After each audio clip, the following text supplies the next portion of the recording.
Queensland have named 2 players to debut for this matchup as they look to try and keep the series alive after 7 first-grade games with the Warriors. The teen sensation that is Reece Walsh named at fullback. Francis Molo of the Cowboys is on the bench. Harry Grant gone through injury. Andrew McCullough and Ben Hunt have been called in at hooker and interchange respectively, and also the welcome return of Josh Papali'i as well. But Gus, with no Ponga, no AJ Brimson, Reece Walsh, they've done it. They've picked him. Yeah, they have, and typical of every young Queenslander that grow up, that's what they want to do. They want to play for Queensland.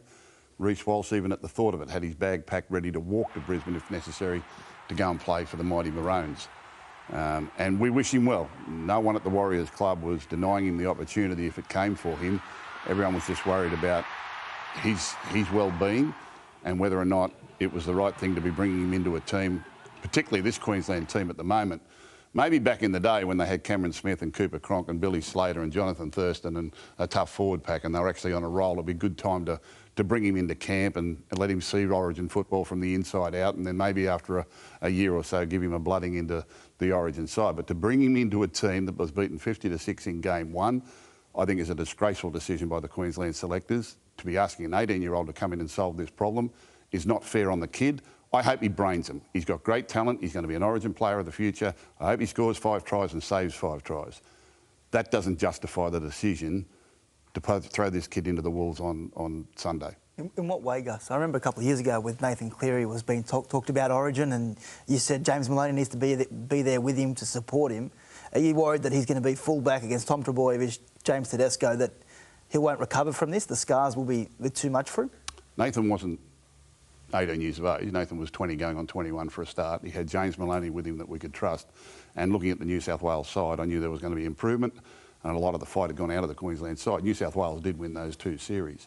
Completely different position, completely different type of role to play. I just think this is a disgraceful decision from the Queensland selectors to be throwing the responsibility onto an 18-year-old kid who's had 6 or 7 NRL games.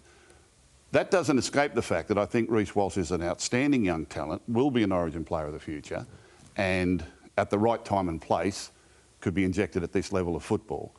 I just think this is a disgraceful decision, and I hope the kid goes really well. I'm cheering for him, and I want him to go outstanding. And if he does, that's still not justification for what they've done. It's a quick camp, this one, Gal. If you're a senior player in that Queensland side, what are you doing to? You've got to take him under your wing, talk to him straight away, and just make him feel as comfortable as possible. Let him almost dictate what goes on in the training paddock, because he's going to have a hell of a lot of responsibility on the night. I mean, fullback is such an important position these days. The halves steer the team around the park, and the fullback is one of your main attacking weapons. So he's been outstanding. Look, I thought the same as Gus last week when they had guys like AJ Brisbane before Kalen Ponga was ruled out. I thought, where are they going to pick this kid? Why are they even talking about him? But the fact Ponga and Brisbane is now out, maybe they've got no other option, Gus. They've just got no other option. Well, what's Valentine Holmes doing? Put him at fullback. But, mate, the thing about Val, and I've said it over and over, and I don't want to say I'm right, but he's a winger. But his experience, this is his responsibility. He wanted to be a fullback. He plays fullback for his club. You don't throw kids into this environment because your team is getting beaten 50-6. That's not the time to bring him in at 18 years of age. I'm sorry. That is not how you develop talent. You couldn't tell him that, though. You wouldn't be able to tell him that. No, the kid, I told you, the kid had his bag packed ready to run to Brisbane. He walked over broken glass to get there. Yeah. That's what young Queenslanders want to do. I hope it goes really well. I'm cheering for him. I hope he's outstanding. But that won't change the fact this is a disgracefully weak decision by the Queensland selector. It was interesting. We got told tonight that apparently he was watching Fast and the Furious 9 when he got the phone call. He wasn't alive when Fast and Furious 1 came out. So it just shows just how young Reece Walsh is ahead of this match. What do they lose, Gal, the Queenslanders, with no Harry Grant? We've seen McCullough come in, be named at dummy half. Well, they've gone back to a little bit of experience, I suppose, with McCullough and also Ben Hunt on the bench. So they have gone some experience there. Guys have played there before, they're veterans of that side and of rugby league. But Harry Grant, He's speed out of dummy half, his ball playing ability, his kicking ability. It's not along the lines of Cameron Smith, but it's certainly a whole lot better than the guys they got at the moment. I think McCullough, they're there to make their tackles.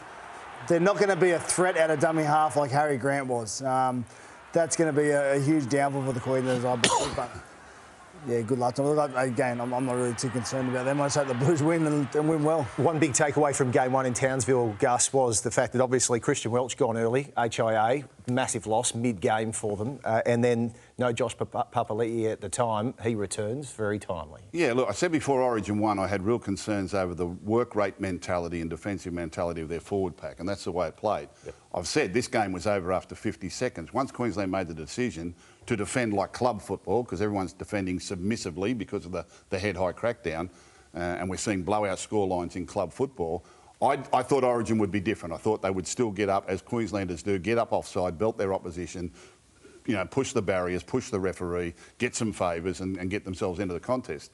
The moment they defended submissively, it was only going to be one-way traffic, and it was. Now, Queensland have got to change that mentality. They cannot beat New South Wales defending submissively. They cannot beat New South Wales defending like they do in clubland. They're going to have to get up in their face and bustle these fellas and do it for the full 80 minutes, because that's how Queensland upset sides. That's how Queensland play football. And they know they'll get some latitude for the... Well, they might. I don't know what the referee's thinking. Go to someone else about the referee.